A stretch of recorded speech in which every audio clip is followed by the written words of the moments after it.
మహోన్నతుడైన యేసయ్య నామములో మిమ్మలను నేటి కార్యక్రమానికి స్వాగతం పలుకుచున్నాం. గత పాఠంలో మనము యోసేపు యాకోబుల కలయికను గురించి విన్నాం.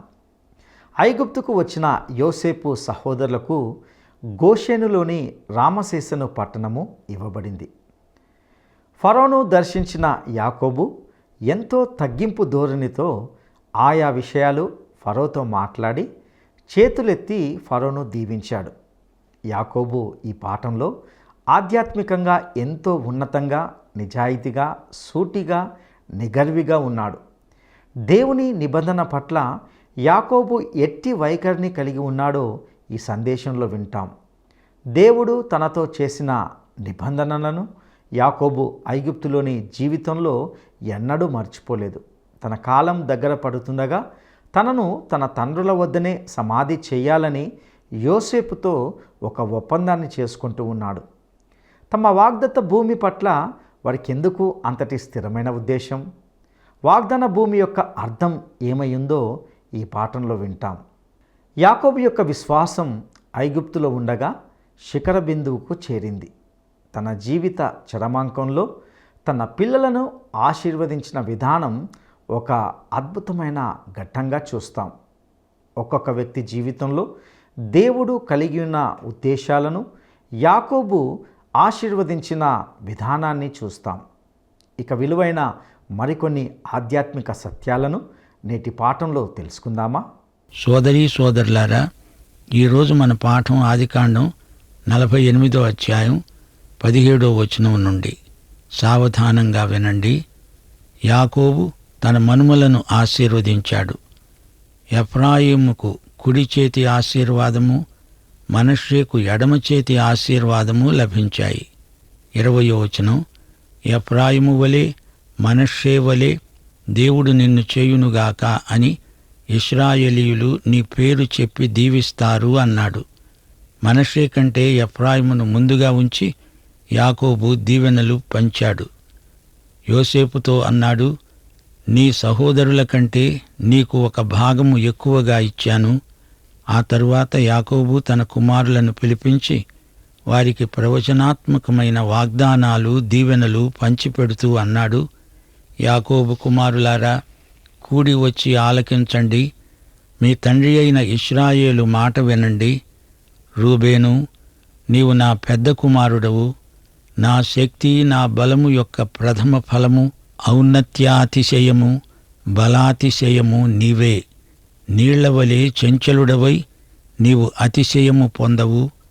నీ తండ్రి మంచము మీదికి ఎక్కావు, దానిని అపవిత్రం చేశావు. అతడు నా మంచము మీదికి ఎక్కాడు. శ్రోతలు వింటున్నారా? యోసేపు తన 2 కుమారుల ద్వారా మిగతా వారికంటే ఎక్కువ భాగం స్వీకరించాడు. సుకారు ప్రాంతంలో యోసేపును సమాధి చేశారు. యాకోబు తన కుమారుడైన యోసేపునకు ఇచ్చిన భూమి సమరయ్య ప్రాంతంలో ఉంది. యోసేపు ద్వారా వచ్చిన 2 గోత్రాలు ఎఫ్రాయిము, మనష్షే. ఆదికాండం 49వ అధ్యాయం యాకోబు మరణ శాసనమని చెప్పాలి. యాకోబు వృద్ధాప్యం భక్తిభరితమైంది. యాకోబు కుమారులందరూ అతని చుట్టూరా చేరారు. అందరికీ వీడ్కోలు సందేశమిస్తున్నాడు వృద్ధ యాకోబు. పెద్దవానితో మొదలుపెట్టి చిన్నవాడి వరకు ఒక్కొక్క ఆశీర్వాదము వారికిస్తున్నాడు. మరణశయ్య మీద నుండి చెప్పిన మాటలు ఎంతో ముఖ్యమైనవి. చనిపోతూ ఎంత దుర్మార్గుడైనా అబద్ధం చెప్పలేడు, నిజమే చెబుతాడు. యాకోబు చెబుతున్న ఈ ప్రవచనాలు ఎంతో నాటకీయత కలిగిన సందేశాలు. యాకోబు యొక్క 12 కొడుకులు 12 గోత్రాలకు నాయకులు. యాకోబు ప్రవచనాలు చరిత్రగా మారాయి. యాకోబు జీవితంలో ఇప్పుడు నిగ్గుతేరిన ఆధ్యాత్మిక శీలం కనపడుతున్నది. ఇశ్రాయేలు జాతికి ఈ 12 గోత్రాలు 12 స్తంభాలు. వీరు కనాను భూమిపై నివసిస్తారు. తన అంత్య సందేశంలో యాకోబు విశ్వాసరేఖ పరాకాష్ఠకు చేరింది. యాకోబు సంతానం కనానుకు తరలిపోవటం చరిత్రాత్మకమైన మహోద్యమం. అంత్యదినాలలో మీకు సంభవించబోయే సంగతులను తెలియచేస్తాను అన్నాడు యాకోబు. అంత్యదినాలు అన్నప్పుడు ఇశ్రాయేలుకు జాతిపరంగా అంత్యదినాలున్నాయి, కాని దేవుని సంఘానికి కూడా అంత్యదినాలున్నాయి. ఈ రెండూ ఒకటి కావు. ఈ భేదం తెలుసుకోకపోతే ప్రవచనాలలోని క్రమబద్ధమైన నెరవేర్పు మనకు సరిగా అర్థం కాదు. ద్వితీయోపదేశకాండం 33వ అధ్యాయంలో ఈ ప్రవచనాలకు వివరణ ఉన్నది. ఇశ్రాయేలు జాతిని, ఆ జాతి చరిత్రను దేవుడు 12 భాగాలు చేశాడనిపిస్తుంది. ఇశ్రాయేలు చరిత్ర ప్రవచనాత్మకమైనది. ప్రవచనాలు చరిత్రాత్మకమైనవి. అంత్యదినాలలో ఏమి జరుగుతుందో యాకోబు ప్రవచిస్తున్నాడు. యాకోబు వృద్ధుడైపోయాడు. హెబ్రీ పత్రిక 11వ అధ్యాయం 21వ వచనం, అతడు తన చేతి కర్ర మొదలుపై ఆనుకున్నాడు. అవసాన దశలో అతడు ఇప్పుడొక ప్రవక్త. రూబేను, నా పెద్ద కుమారుడా, నీవు నా మంచం మీదికి ఎక్కావు. రూబేను తన తండ్రిలాగే చెంచలుడు. రూబేను తన జీవితంలో సాధించిన ఘనకార్యము ఒక్కటీ లేదు. రూబేను తండ్రి మంచమెక్కాడు. 1 కొరింథీ సంఘంలో ఒకడు తన తండ్రి భార్యతో ఇలాగే చేశాడని చెప్పబడింది. ఫిలిప్పీ 4వ అధ్యాయం 8వ వచనం, ఏవి సత్యమైనవో, ఏవి మాన్యమైనవో, ఏవి న్యాయమైనవో, ఏవి పవిత్రమైనవో, ఏవి రమ్యమైనవో, ఏవి ఖ్యాతిగలవో వాటి మీద ధ్యానం పెట్టాలి. 49వ అధ్యాయం 5వ వచనం, షిమ్యోను, లేవి ఇద్దరూ సహోదరులే. వారి ఖడ్గములు బలాత్కారపు ఆయుధములు. నా ప్రాణమా, వారి ఆలోచనలో చేరవద్దు. నా ఘనమా, వారి సంఘముతో కలుసుకోవద్దు. వారు కోపము వచ్చి మనుషులను చంపారు. తమ స్వేచ్ఛ చేత ఎద్దుల గుదికాలి నరములను తెగ్గొట్టారు. వారి కోపము వేండ్రమైనది, వారి ఉగ్రత కఠినమైనది. అవి శపించబడతాయి. అవును, వీరు షెకెములో చేసిన నిర్వాకమిది. తమ సహోదరిని ఒకడు మానభంగం చేశాడని వీరందరూ కలిసి ఆ ఊరి మీద పడి అందలి పౌరులను హతమార్చారు. వారిది కక్ష సాధింపు మనస్తత్వం. యాకోబు ఈ సంగతి వారికి జ్ఞాపకం చేస్తున్నాడు. లేవి విషయంలో దేవుని కృపను మనం గుర్తించాలి. లేవి గోత్రం నుంచి యాజకులు వచ్చారు. ఆ మాటకొస్తే మనమందరం పాపులం. అయినా దేవుడు కృపతో మనల్ని రక్షించి మనల్ని రాజులైన యాజక సమూహంగా మార్చలేదా? ఈ రోజున విశ్వాసులందరూ యాజకులే. రక్షించబడకముందు వీరిలో ఎందరో తాగుబోతులు, వ్యభిచారులు, హంతకులు ఉన్నారు. దేవుని మహాకృపచేత పాపులమైన మనకు రక్షణ భాగ్యం ప్రాప్తించింది. అంతేకాదు, మనం యాజకులం. మనమే ఆయన రాజ్యం. యేసుక్రీస్తు యొక్క పవిత్ర రక్తమందు కడుగబడిన వారు యాజకులవుతున్నారు. యేసు రక్తము చేత మనము విమోచించబడిన వారము. రూబేను, షిమ్యోను, లేవి ఈ ముగ్గురు తమ ప్రాధాన్యాన్ని పోగొట్టుకున్నారు. ఈ గోత్రాలలో నుండి రాజైన మెస్సీయా రాడు. ఇప్పుడు మరొక కుమారుణ్ణి గూర్చి యాకోబు ప్రవచనం పలికాడు. ఇతని పేరు యూదా. నీ సహోదరులు నిన్ను స్తుతిస్తారు. నీ చేయి నీ శత్రువుల మెడ మీద ఉంటుంది. నీ తండ్రి కుమారులు నీ ఎదట సాగిలపడతారు. యూదా కొదమసింహం. నా కుమారుడా, నీవు పట్టిన దానిని తిని వచ్చావు. సింహము వలె, గర్జించే ఆడు సింహము వలె అతడు కాళ్ళు ముడుచుకొని పండుకున్నాడు. అతణ్ణి లేపేవాడు ఎవడు? షిలోహు వచ్చే వరకు యూదా వద్ద నుండి దండం తొలగదు. అతని కాళ్ల మధ్య నుండి దండం తొలగదు. ప్రజలు అతనికి విధేయులై ఉంటారు. ద్రాక్షవల్లికి తన గాడిదను, ఉత్తమ ద్రాక్షవల్లికి తన గాడిద పిల్లను కట్టి, ద్రాక్షరసంలో తన బట్టలను, ద్రాక్షల రక్తంలో తన వస్త్రమును ఉతుకుతాడు. నీ సోదరులు నీకు లోబడతారు. ఎందుకని? యూదాగోత్రం నుండే యేసు ప్రభువు వచ్చాడు.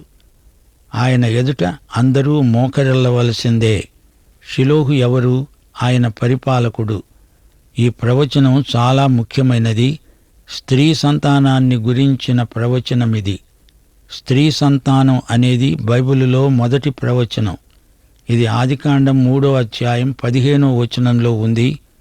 నీకును స్త్రీకిని నీ సంతానానికి ఆమె సంతానానికి వైరం కలుగజేస్తాను. అది నిన్ను తల మీద కొడుతుంది, నీవు దానిని మడిమె మీద కొడతావు. ఇది యేసు ప్రభువును గురించిన మొదటి ప్రవచనం. స్త్రీ సంతానమై వచ్చిన యేసు సర్పం తలను చితక్కొడతాడు. సర్పం మీద ఆయనకే విజయం.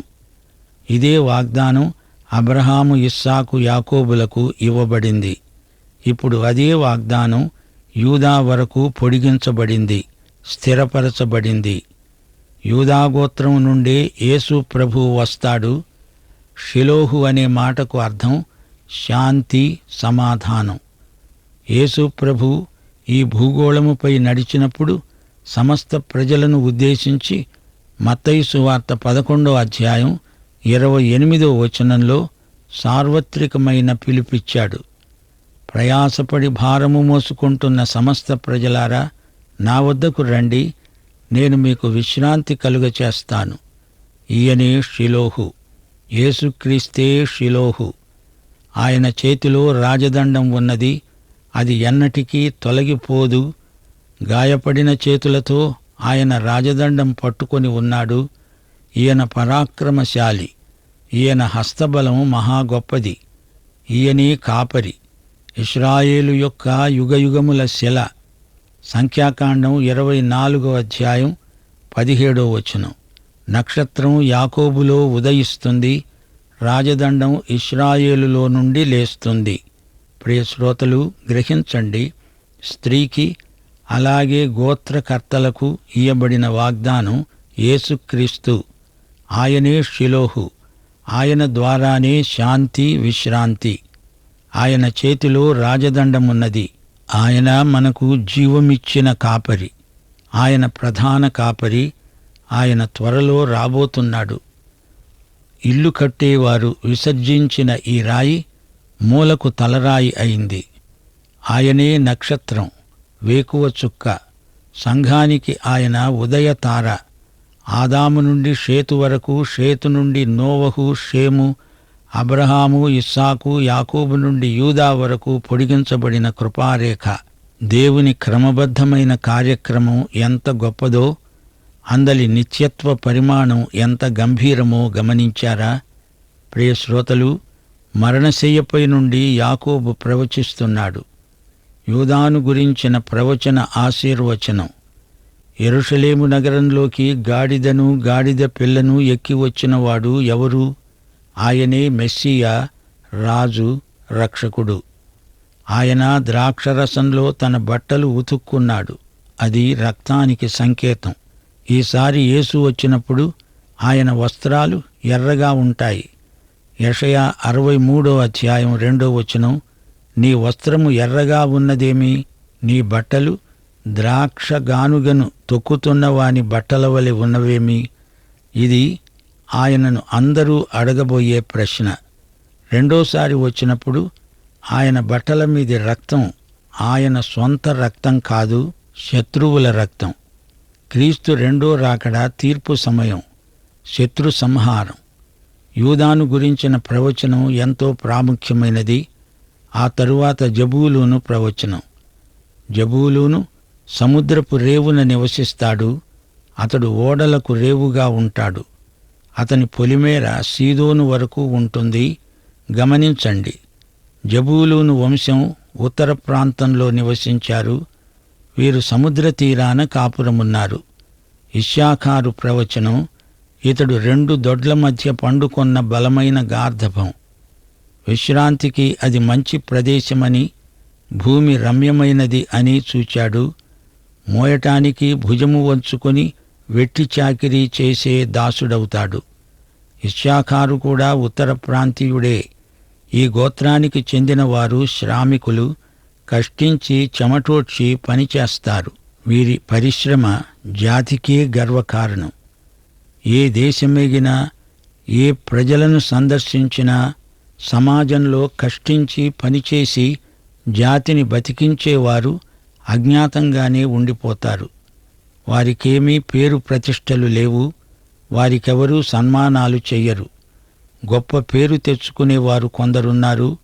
వీరు లేకపోయినా జాతికి ఎట్టి నష్టమూ వాటిల్లదు. జాతికి వెన్నెముక లాంటి శ్రమజీవులు అధిక సంఖ్యలో ఉన్నారు. వారిది మౌన భాష. ఇది నిజం. జబూలూను, ఇశ్శాఖారు గోత్రికులు ఇశ్రాయేలు జాతికి జీవం లాంటివారు. వీరు వాగ్దత్త భూమిలో ఉత్తరాదిన నివాసమేర్పరచుకున్నారు. ఇక దానును గూర్చిన ప్రవచనం. దాను తన ప్రజలకు న్యాయం తీరుస్తాడు. తోవలో సర్పముగా, దారిలో కట్లపాముగా ఉంటాడు. అది గుర్రపు మడిమలను కరుస్తుంది. అందువలన ఎక్కేవాడు వెనక్కు పడిపోతాడు. యెహోవా, నీ రక్షణ కోసమై కనిపెట్టి ఉన్నాము. శ్రోతలు వింటున్నారా? దానుకు రక్షణ భాగ్యం లేదు. అదే అతని అక్కర. దాను గోత్రికులు తిరుగుబాటుదారులు. బైబిలు చరిత్రలో దాను గోత్రికుల తిరుగుబాటు పలుచోట్ల కానవస్తుంది. ఇక గాదును గురించిన ప్రవచనం. బంటుల గుంపు గాదును కొడుతుంది. అతడు మడిమను కొడతాడు. ఆషేరు వద్ద శ్రేష్టమైన ఆహారం ఉన్నది. రాజులకు తగిన మధుర పదార్థాలిస్తాడు. నఫ్తాలి విడువబడిన లేడి. అతడు ఇంపైన మాటలు పలుకుతాడు. గాదు, ఆషేరు, నఫ్తాలి ఈ 3 గోత్రాలను గురించిన ప్రవచనాలు మీరింతవరకు విన్నారు. దాను ఉత్తరాదిన ఉంటాడు. బెయర్షబా దక్షిణపు కొన. దాను నుండి బెయర్షబా వరకు అని ఎల్లలు చెబుతారు. ఇశ్రాయేలు గోత్రాలు 12. ప్రతి గోత్రానికి ఒక ప్రవచనం ఉంది. ఇశ్రాయేలులో ప్రతి ఒక్కడూ ఈ 12 గోత్రాలలో ఏదో ఒక గోత్రానికి చెంది ఉంటాడు. యోసేపును గురించిన ప్రవచనం పలుకుతున్నాడు యాకోబు. యోసేపు ఫలించే కొమ్మ, ఊట వద్ద ఫలించే కొమ్మ. దాని రెమ్మలు గోడమీదికి ఎక్కి వ్యాపిస్తాయి. వెలుకాండ్రు అతణ్ణి వేధించారు. వారు బాణాలు వేసి అతణ్ణి హింసించారు. శ్రోతలు వింటున్నారా? యోసేపు కనాను దేశం విడిచి ఈజిప్టుకు వచ్చాడు. ఈజిప్టు దేశంలో కూడా యోసేపు దేవునికి నమ్మకమైన సాక్షి. యోసేపు కుమారులిద్దరూ ఎఫ్రాయిము, మనష్షే. సమరయ్య ప్రాంతంలో వీరిద్దరూ కాపురమున్నారు. యేసుక్రీస్తు కాలం నాటికి ఈ ప్రాంతాన్ని అన్యుల దేశం అని వ్యవహరించేవారు. మన ప్రభువైన యేసుక్రీస్తు ఈ ప్రాంతంలో సువార్త ప్రకటించాడు. యాకోబు బావి దగ్గర సమరయ్య స్త్రీకి యేసుక్రీస్తు సువార్త ప్రకటించాడు. ఆమె సమరయ్య ప్రాంతమంతటినీ సువార్తతో నింపివేసిన సాక్షి. ఆ ప్రాంతంలో ప్రథమ ఫలం ఆ సమరయ్య స్త్రీ. యాకోబు ఇక్కడ తన ప్రవచనాలను కొనసాగిస్తూ అన్నాడు. 24వ వచనం. యాకోబు కొలిచే పరాక్రమశాలి అయిన వాని హస్తబలము వల్ల అతని విల్లు బలమైనది. ఇశ్రాయేలుకు బండ, దానిని మేపేవాడు ఆయనే. నీకు సహాయము చేసి నీ తండ్రిపై నుండి మింటి దీవెనలతో, క్రింద దాగి ఉన్న అగాధ జలముల దీవెనలతో, స్తనముల దీవెనలతో, గర్భముల దీవెనలతో నిన్ను దీవించే సర్వశక్తుని దీవెన వలన అతని బాహుబలం దిట్టపరచబడుతుంది. యోసేపు నుండి వచ్చిన ఈ 2 గోత్రాలు ఎఫ్రాయిము, మనష్షే. ఈ గోత్రాలు ఎంతో ప్రాముఖ్యాన్ని సంతరించుకున్నాయి. రాజ్యం విభజింపబడడానికి కూడా ఈ 2 గోత్రాలు కారణమయ్యాయి. ఈ గోత్రాలు 2 గొప్ప రాజకీయ శక్తిగా రూపొందడం గొప్ప విశేషం. యాకోబు ప్రవచిస్తూ అన్నాడు, నీ తండ్రి దీవెనలు నా పూర్వీకుల దీవెనలపైని చిరకాలపు పర్వతాల కంటే హెచ్చుగా ప్రబలమవుతాయి. అవి యోసేపు తల మీద, తన సహోదరుల నుండి వేరుపరచబడిన వారి నడినెత్తి మీద ఉంటాయి. శ్రోతలు వింటున్నారా? యాకోబు ప్రవచనాల అంతరార్థం గుర్తించారా? యోసేపును అతడి నుండి వచ్చిన ఈ 2 గోత్రాలను కలిపి చూపుతున్నాడు యాకోబు. ఇశ్రాయేలుకు సృష్టికర్త, విమోచకుడు, దేవుడు అయిన వానికి ఉన్న ఈ అవినాభావ సంబంధాన్ని ఈ ప్రవచనం తేట తెల్లం చేస్తుంది. వీరి మూలకంగా దేవుడే ఎంతో శ్రమపడ్డాడు, ప్రయాస చెందాడు. ఒక సందర్భంలో ఎఫ్రాయిము గోత్రం ఇశ్రాయేలు జాతిని విగ్రహారాధనకు నడిపించింది. యరొబాము తిరుగుబాటు నాయకుడు ఇశ్రాయేలు సరిహద్దులో యరొబాము 2 బంగారు లేగదూడ విగ్రహాలను నెలకొల్పాడు. ఈ యరొబాము ఎవరనుకున్నారు? అతడు ఎఫ్రాయిము గోత్రికుడే. ఇప్పుడు యాకోబు సావు పడక మీది నుండి ఈ గోత్రాలను తిరిగి దేవుని వైపునకు మరల్చడానికి ప్రవచనాత్మకమైన సందేశం ప్రబోధిస్తున్నాడు. 27వ వచనం బెన్యామీనును గురించిన ప్రవచనం. బెన్యామీను చీల్చే తోడేలు. అతడు ఉదయమందు ఎరను తిని అస్తమయమందు దోపుడు సొమ్ము పంచుకుంటాడు. ఇదేమిటి, బెన్యామీను తోడేలా అని ఆశ్చర్యపోతున్నారా? బెన్యామీనుకు యూదాకు సన్నిహిత సంబంధ బాంధవ్యాలున్నాయి. రాజ్యం 2 చీలికలైనప్పుడు బెన్యామీను యూదా పక్షాన ఉన్నాడు.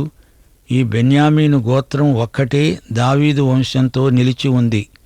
ఇశ్రాయేలు 12 గోత్రాలివి. వారి తండ్రి వారిని దీవిస్తూ పలికిన ప్రవచనాలివి. ఎవరి దీవెన చొప్పున వారిని దీవించాడు. ఆ దీవెనలన్నీ ప్రవచనాలు, చరిత్రలో జరగబోయే వృత్తాంతం. తరువాత యాకోబు అధికారపూర్వకంగా ఆజ్ఞాపిస్తూ అన్నాడు, నేను నా స్వజనుల వద్దకు చేర్చబడుతున్నాను. హిత్తీయుడైన ఎఫ్రోను భూమియందున్న గుహలో నా తండ్రుల దగ్గరే నన్ను పాతిపెట్టండి. నేను నా పూర్వీకుల సరసన ఉండిపోతాను అంటున్నాడు. అబ్రహాము స్వయంగా వెల చెల్లించి కొన్న గుహలో నా భౌతిక కాయాన్ని పాతిపెట్టండి అంటున్నాడు. వాగ్దత్త భూమియందే తనకు పునరుత్థానమున్నదని అతని నమ్మకం. గోత్రకర్తల పునరుత్థాన నిరీక్షణ చాలా బలమైనది. ఆ గుహ కనాను దేశమందు మమ్రే ఎదట ఉన్న మక్పేలా పొలములో ఉన్నది. హిత్తీయుడైన ఎఫ్రోను నుండి ఆ పొలాన్ని అబ్రహాము కొన్నాడు. అది అబ్రహాము స్వాస్థ్యం. అది శ్మశాన భూమి. భూములు, వాటి క్రయ విక్రయాలు వివరాలు కూడా ఆదికాండం గ్రంథంలో మోషే రాశాడంటే ఈ రచనలు ఎంతైనా నమ్మదగినవి. అక్కడే అబ్రహాము, అతని భార్య శారా పాతిపెట్టబడ్డారు. యాకోబు లేయాను అక్కడే సమాధి చేశాడు. అయితే రాహేలును బెత్లెహేము దగ్గర పాతిపెట్టారు. తనను మాత్రం పితరుల సరసనే పాతిపెట్టాలి అని కోరుకుంటున్నాడు. ఇశ్రాయేలు జాతికి దేవుడిచ్చిన వాగ్దానాల నెరవేర్పు. తాను తిరిగి లేచినప్పుడు తన పితరులతో తాను ఉండాలనే కోరిక యాకోబుకు బలంగా ఉంది. యాకోబు తన కుమారులకు ఈ విధంగా ఆజ్ఞాపించటం చాలించి మంచం మీద తన కాళ్ళు ముడుచుకొని ప్రాణము విడిచి తన స్వజనుల వద్దకు చేర్చబడ్డాడు. ప్రియశ్రోతలు, వయోవృద్ధుడైన ఈ భక్తుణ్ణి ఒక్కసారి చూడండి. ఇంతవరకు యాకోబు నిలిచి ఉన్నాడు. తన చేతి కర్ర మొదలున ఆనుకొని ఉన్నాడు. అసలు తన జీవితాన్ని ఎలా ఆరంభించాడు? ప్రారంభ దశలో అతడు పూర్తిగా శరీరానుసారి. తన అన్న ఏశావు మడిమను పట్టుకొని పుట్టినవాడు.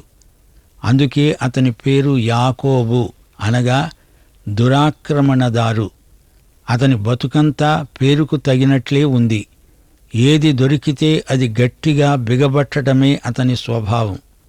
ప్రతిదానికి తానే తగుదునని మొట్టమొదటే తయారవుతాడు.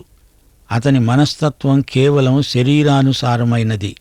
అందుకే అది దేవునికి విరోధమైనది. తనకు కావాల్సింది ఏదో దానిని చేజిక్కించుకోవడానికి ఆరాటం, అదే అతని అంతర్గత పోరాటం. తన యువదశలో స్వశక్తితో ఎంతో పోరాడాడు. తన తెలివితేటలను స్వబుద్ధిని ఆధారం చేసుకొని పనిచేశాడు. అంతా వృధా ప్రయాస. దేవునితో నాకేమని ధిక్కరించి బ్రతికాడు. స్వాతిశయము ఎక్కువ, దురాక్రమణ మనస్తత్వం, స్వార్థాపేక్ష. ఆ రోజుల్లో అతడికి పట్టపగ్గాలుండేవి కాదు.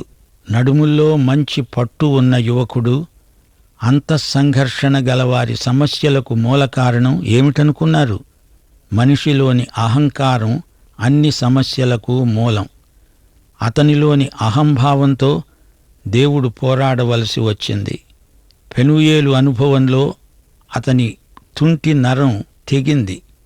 2 కొరింథీ 12:10 అతనిలో సూత్రప్రాయంగా పనిచేసింది.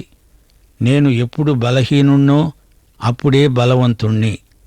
శ్రోతలు, ఆదికాండం 35 అధ్యాయం 14 వచనంలో యాకోబు దేవుణ్ణి కలుసుకున్న చోట రాతి స్తంభము కట్టించి దానిమీద పానార్పణము చేసి దానిమీద నూనె పోశాడు. ఇదే బైబిలులో మొదటి పానార్పణం. ఆదికాండం 35 అధ్యాయం 19 వచనంలో రాహేలు మృతి పొంది బెత్లెహేము ఎఫ్రాతా మార్గమున పాతిపెట్టబడింది. బెత్లెహేము మొట్టమొదటిసారి ఇక్కడే పేర్కొనబడింది. ఆమె కుమారుణ్ణి కని చనిపోయింది. ఆమె యాకోబుకు కన్న కొడుకు, అతనికి కుడిభుజం లాంటివాడు. కొన్ని శతాబ్దాల తరువాత అదే బెత్లెహేములో కన్యక ఒక కుమారుణ్ణి కన్నది. ఈయన దేవుని కుడిభుజం. ఈయనే యేసుక్రీస్తు. రాహేలు కన్న కొడుకులు యోసేపు, బెన్యామీను. అందరిలోకి చిన్నవాడు బెన్యామీను, పెద్దవాడు రూబేను. యాకోబుకు ఒక్కతే కూతురు దీనా. పాఠం ఇంతటితో సమాప్తం. ప్రభు అయిన యేసుక్రీస్తు వారి దివ్య కృప, తండ్రి అయిన దేవుని పరమ ప్రేమ, పరిశుద్ధాత్మ యొక్క సహవాసము మనకు సదాకాలము తోడై ఉండునుగాక. ఆమేన్. ప్రియులారా, ఇంతవరకు విన్న సందేశాన్ని బట్టి మీరెంతగానో ఆనందించారని నమ్ముతున్నాం. మీరు పొందిన ఆశీర్వాదాలు మాతో పంచుకుంటారు కదూ. ఇంతవరకు విన్న పాఠంలో యాకోబు, యోసేపుల జీవన విధానాలు, పోలికలు, అనుసరించిన విధానాలు, వారు ఏర్పరచుకున్న విలువలు, వారి నమ్మకాలు, వాటి పర్యవసానాలు అన్నిటినీ చూశాం. యాకోబు అవసాన స్థితిని చూసుకొని తన కుమారులను దీవిస్తాడు. వారి వారి నడవడులను ఆధారం చేసుకొని వారి భవిష్యత్తు నిర్ధారించబడింది. వారు చేసిన వాటిపైనే వారి వారి తరాల జీవిత గమనము నిర్దేశించబడింది. ఈ విధంగా తాము జీవించడానికి దేవుని ప్రజలు ఎంచుకునే ఎంపికలు, జీవన విధానాలు ఎంత ప్రాముఖ్యమైనవో తెలుసుకున్నాం. యాకోబు తన కుమారులను ఏ విధాలుగా దీవించాడో విన్నాం. దేవుని జ్ఞానం వారి వారి జీవితాల్లో ఎంత ఆశ్చర్యకరంగా పనిచేసిందో తెలుసుకోగలం. యాకోబు మరణ పడకపై ఈ జాతులన్నిటినీ దేవుని వైపు మళ్లించాడు. సర్వశక్తుడు, ఇశ్రాయేలు సృష్టికర్త అయిన దేవుని పేరట యాకోబు తన కుమారుల లక్ష్యాలను, గురిని నిర్దేశించాడు. ఈ పాఠంలో మీరు విన్న విషయాలన్నీ మీకెంతో ప్రోత్సాహకరంగా ఉన్నాయని నమ్ముతూ మీ అభిప్రాయాలను, మీ అనుభూతులను మాకు తెలియజేయాలని కోరుతున్నాం. అట్టి కృప దేవుడు మీకు దయచేయునుగాక. దైవాశీస్సులు.